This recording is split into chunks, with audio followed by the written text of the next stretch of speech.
Nous allons parler avec les députés nationaux. Je viens de tomber tout à l'heure sur un article de Jeune Afrique sur Vincent Karega. Le M23 doit se retirer, mais pour aller où? Au Rwanda. Mais ses membres ne sont pas rwandais.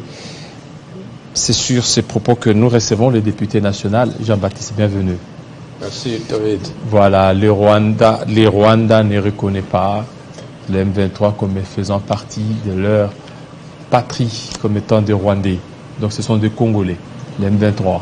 Bien, même sous l'agression en 96-97, le Rwanda avait toujours nié être derrière l'AFDEL. Le Rwanda avait toujours nié être derrière le RCD, derrière le CNDP. Donc c'est du déjà attendu. Mais les preuves ont été présentées par les FARDC au mois de février-mars, par la capture des soldats rwandais à Biruma. Les populations témoignent, les rapports des experts des Nations Unies témoignent, des images satellitaires ont été prises. La question nous revient, nous Congolais, qu'est-ce que nous devons faire pour mettre fin à ces guerres d'agression qui causent la désolation, qui causent la mort. Aujourd'hui, c'est toute la chefferie de Boucha qui est sous occupation. Boucha, c'est où? Au niveau du nord Kivu. Territoire de Rutshuru. Rutshuru, oui. Parce que Rutshuru est sous occupation de M23. À part Rutshuru compte deux collectivités. Il y a la collectivité chefferie de Boucha, occupée à 3/4 par les agresseurs du M23. Et puis il y a la collectivité chefferie de Bwito qui n'est pas encore sous occupation. Alors Rougari? Rougari, effectivement, c'est dans le Boucha. Donc toute la route nationale numéro 2, vous quittez Goma, vous arrivez à Rougari, c'est autour de 40 km. C'est à partir de là que vous trouvez les forces d'occupation du M23 autour du Kalte Rumangabo qu'ils occupent. Et de Rougari, vous allez jusqu'au territoire de Rutshuru, le centre de Rutshuru. C'est une grande commune. De là, vous avez la grande agglomération du territoire de Rutshuru, appelée la commune de Kiwanja, la commune rurale de Kiwanja, occupée jusqu'à la rivière Mabenga. Mais dans l'entretemps, avant d'atteindre Rutshuru, vous avez également de grandes agglomérations comme Rubare, comme Kako, comme Kalengera, sans compter la cité de Bunagana, le groupement de Jomba, toutes ces entités-là, la cité frontalière de Kitagoma. C'est donc une grande partie du territoire national, et cette partie constituait le grenier agricole du Nord Kivu, ce qui fait que le prix des denrées alimentaires a excessivement grimpé dans la ville de Goma. Toutes les populations ont fui, la plupart concentrées à Goma, dans des écoles, dans des églises, sans la moindre assistance. D'autres ont fui vers le nord, vers Lubero. Ils sont à Kanyabayonga, à Kirumba, abandonnés à elles-mêmes. D'autres ont fui vers Bwito, effectivement, dans la cité de Kibirizi. Bref, l'agression du Rwanda cause des morts, cause des déplacements massifs depuis que cette énième agression a commencé depuis le 8 novembre 2021. Nous sommes aujourd'hui le 3 novembre. Dans 5 jours, les premières attaques auront fait une année. Les populations ont été chassées de leurs terres. Elles ont fui une partie en Ouganda. L'Ouganda les a expulsées de force. On les a ramenés jusqu'à Rutshuru Centre. De Rutshuru Centre, voilà qu'elles ont fui à nouveau l'arrivée des troupes d'agression. Elles sont en train d'errer comme des brebis sans berger. Alors maintenant, aujourd'hui, c'est quoi la solution? Il y a déjà demain le dialogue intercongolais qui a été convoqué au niveau de Nairobi. On parle du 3e dialogue. Est-ce que c'est ça la solution? Si la RDC pourrait faire partie de ça, quelles sont les concessions pour la République démocratique du Congo? Alors, deux choses à souligner. La première, c'est que Félix doit être surveillé de très près. Parce que même lorsque les M23 n'existaient pas, Le M23 n'occupait aucun mètre carré du territoire congolais. Félix est parti les chercher. Il a signé des accords avec eux. La fameuse feuille de route du 28 octobre 2019. Il leur a promis l'intégration militaire politique. Il leur a promis l'amnistie. Alors que d'après la déclaration de Nairobi du 5 décembre 2013, eh bien, le retour au pays était soumis à des conditions dramatiques de justice. Donc, maintenant que ces gens-là, par des scénarios que nous ne parvenons pas à comprendre, comment Bunagana est tombé sous leur contrôle, ça combat. Comment Rutshuru et Kiwanja sont tombés à moins de 6 heures, de grandes agglomérations. Ces deux grandes agglomérations tombent sous leur contrôle, ça combat. Mabenga, même chose. Rugari, même chose. Je suis en train d'exiger, si le Parlement était sérieux, nous devrions convoquer une commission devant laquelle l'état-major général de FARDC, le ministre de la Défense nationale. Mais oui, mais il a été dans la délégation. Il a été hier dans la pour se commission. moquer de l'Assemblée pour dire, lui, il ne s'occupe que de la mise à condition. Tout ce qui est opération, il n'en sait rien. C'est révoltant. Donc, mais c'est rassurant ce qu'il a dit. Rien ne te rassurera, David. Rien ne te rassurera. Il se lave les mains pour dire les opérations relèvent du président de la République qui a sous ses commandements le chef d'état-major général. Moi, je me limite à la mise à condition. Ce n'est donc pas à moi de te répondre de comment Rutshuru est tombé, de comment Bunagana est tombé. C'est lamentable. Il est pratiquement devenu le ministre de la défaite nationale parce que avant même que Rutshuru, Kiwanja ne tombe, c'était d'abord Butembo, dans la nuit du 9 au 10, où des assaillants entrent, cassent les portes de la prison et emportent 822 assaillants qu'ils sont en train de former dans la chefferie de Bachou. Là, ce sont les ADF. Les ADF, oui, c'est avec ces assaillants qui sont venus attaquer, incendier l'agglomération de Maboya, où une religieuse est morte. Et le ministre de la défaite nationale, il est là, devant les députés, vient dire, je n'y suis pour rien, je suis Ponce Pilate, poser la question au président de la République, mais vous savez que constitutionnellement, le président ne répond pas devant l'Assemblée. Et même le chef d'état-major, est-ce que le chef d'état-major devra répondre devant l'Assemblée ou devant vous? Le minimum du respect vis-à-vis du peuple congolais était que le chef d'état-major général vienne nous expliquer comment cela est arrivé. Bon, là, ce sont des stratégies peut-être militaires qui ne voudront pas étaler au grand public. Mais la guerre a des conséquences fâcheuses que nous ne pouvons pas accorder à qui que ce soit. De se prévaloir d'une certaine prérogative pour abandonner des populations de Bunagana, de toute la chefferie de Rutshuru à la merci des agresseurs et dire que lui n'a de compte à rendre à personne parce qu'il relève de la présidence. Non. Nous devons demander des comptes et Félix peut se rassurer que les habitants de Goma, de Rutshuru, de Butembo, de Bukavu, toute la population congolaise ne va pas l'observer impunément pour dire, parce qu'il n'a de compte à rendre à personne, il peut faire tout ce qu'il veut. Non.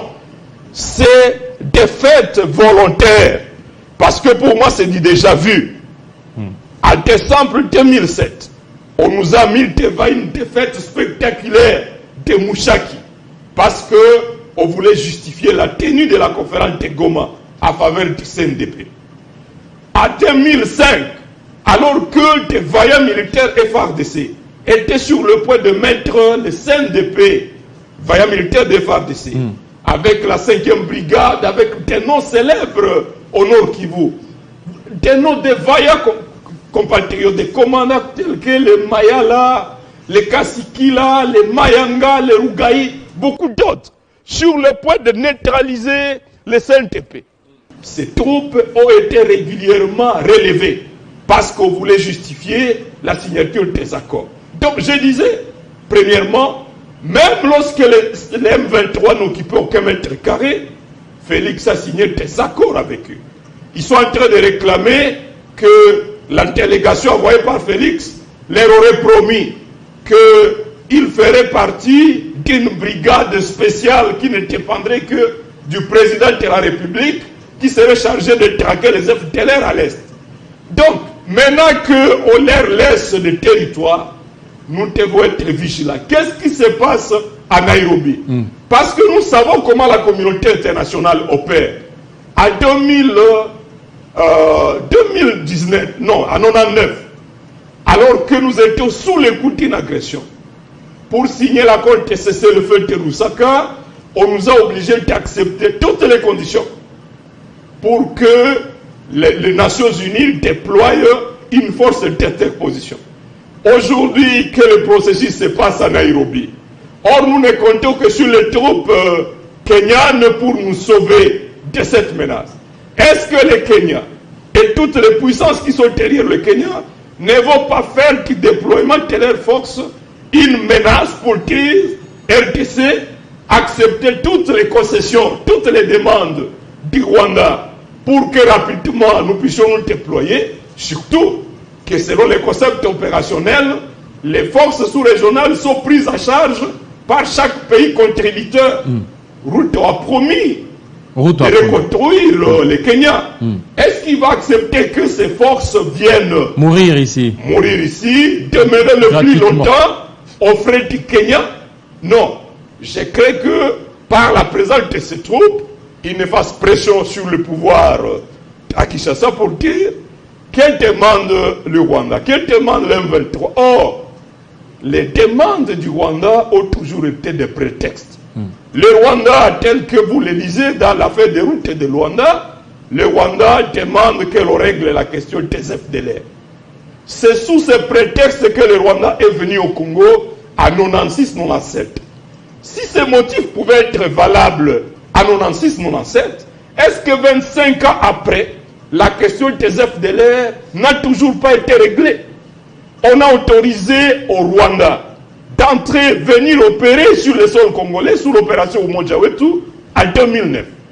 Félix a même permis en 2019 que les troupes rwandaises opèrent à l'Est. Et ils se sont félicités d'avoir tué certains leaders FDLR. Pourquoi aujourd'hui le Rwanda peut brandir encore la même menace d'FDLR pour justifier son soutien au M23? L'autre argument qui a toujours servi de prétexte, c'est la présence de réfugiés congolais établis au Rwanda. Mais là aussi, j'ai dit que cette question ne se pose pas. Par l'accord du 23 mars 2009, on a autorisé à tous les combattants du CNDP de devenir FARDC et d'occuper 43% des fonctions de commandement au Nord Kivu, 39% des fonctions de commandement au Sud Kivu. De 2009 à 2012. Pourquoi pendant ce temps, leurs parents qui sont à Kigali ont continué à avoir peur de retourner en RDC? Quelle est la garantie dont ils ont? Parce que ces parents-là peuvent se prévaloir d'être l'une des communautés qui a le plus grand nombre de militaires, d'officiers dans les rangs des FARDC. Si eux aussi peuvent à nouveau réclamer des garanties supplémentaires, justifier une nouvelle agression aujourd'hui, au motif qu'ils ne se sentent pas en sécurité à Massissi, à Rutshuru, c'est un prétexte. Le Rwanda cherche autre chose. Et c'est là que je dis, nous devons surveiller de très près cette équipe de médiateurs de Félix. L'intégrité territoriale de la RDC n'est pas négociable. Donc, ils ne doivent pas aller là-bas. Est-ce qu'il faut qu'ils y aillent? Est-ce qu'il faut qu'ils y aillent? En 2013, des négociateurs étaient partis à Kampala, mais pour démontrer à la communauté internationale que tous les arguments brandis par les M23 de l'époque étaient des prétextes qui ne valaient pas la peine. Et je dis bravo à l'équipe qui a négocié à ce temps-là, parce que, effectivement, la communauté internationale a compris et nous avons obtenu un succès diplomatique fort, la résolution 2098. Les brigades des Sud-Africains, des Tanzaniens, de Malawi sont venus et, en collaboration avec l'unité de commandement des FARDC, on a battu le Rwanda et l'Ouganda, on a battu le M23. Est-ce qu'aujourd'hui nous avons la même équipe d'experts? J'ai l'impression qu'on envoie des messieurs venus de la diaspora qui n'ont aucune maîtrise de l'histoire de cette guerre, qui n'ont aucune maîtrise des enjeux des relations entre le Rwanda, de ses prestations sur le Kivu. Ils signent n'importe quel genre de papier. Et puis diplomatiquement, je me pose la question de savoir les multiples voyages organisés. Pourquoi sont-ils incapables de nous rapporter le même résultat que nous avons obtenu en 2013? Bref, nous sommes dans une position délicate. La seule force dont nous disposons ici, c'est la mobilisation populaire. Et je dis bravo à cette population de Goma, et aussi cette population de Bukavu. J'en appelle à la conscience de la population quinoise, de la population de toutes les provinces. Cette guerre ne risque pas de s'arrêter seulement à Rutshuru. En 96-97, l'agresseur n'avait pas l'intention de venir prendre Kinshasa en 7 mois. Mais lorsqu'il s'est rendu compte que toutes les villes tombaient sans effort, il a changé d'agenda. Aujourd'hui que Kiwanja, Rutshuru tombe à moins de 6 heures, Bunagana tombe à moins de 6 heures, l'ennemi risque de se faire des idées et dire allez jusqu'à pourquoi Kinshasa, je vais m'arrêter à Goma, pourquoi je vais m'arrêter à Bukavu, alors qu'il y a... et ainsi de suite. Nous devons nous mobiliser tous pour dire non à cette agression, pour dire non à des contrats léonais. On va signer des accords pour autoriser demain à ces gens-là à nouveau d'intégrer l'armée, de rester au Kivu. Pendant ce temps-là, les dirigeants chinois ont toujours eu la mémoire courte. Une fois qu'ils ont signé l'accord, ils viennent dormir, ça lui fait un voyage, sans développer la capacité militaire. Je continue d'insister que la pression que nous devons mener aujourd'hui consiste à ce que le budget de 2023 est de 14,6 milliards. Le budget de 2022 s'est élevé à 10,5 milliards. Affectons les 4 milliards à la montée en puissance de FARDC. Renforçons la force aérienne. La situation telle qu'elle se présente aujourd'hui à Rutshuru exige l'intervention des avions. Nous avons vu l'aviation angolaise faire le tour dans le ciel ici. Il n'y avait pas une menace aussi grave que l'occupation de Rutshuru. Pourquoi on est incapable de négocier ce genre d'aviation? Nous voyons des drones d'origine turque intervenir en Ukraine, intervenir en Éthiopie dans la guerre contre ceux qui voulaient occuper Addis Abeba. L'Éthiopie a débloqué des moyens.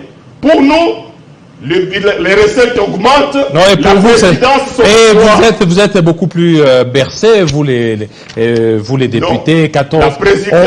On vous achète des jeeps, tout ça. Dans le budget 2021, le président de la République s'est octroyé une majoration de 798%. Le Premier ministre, une majoration de 710%. Sur les salaires de base, même l'IGF, des primes au-delà de 5000%. Les services de paix des enseignants s'écopent. Une majoration de 45 000%. Donc on dirait, on s'amuse avec les recettes de l'État. Alors que les pays agresseurs sont en train de renforcer leur capacité de nuisance. On peut même bien négocier aujourd'hui.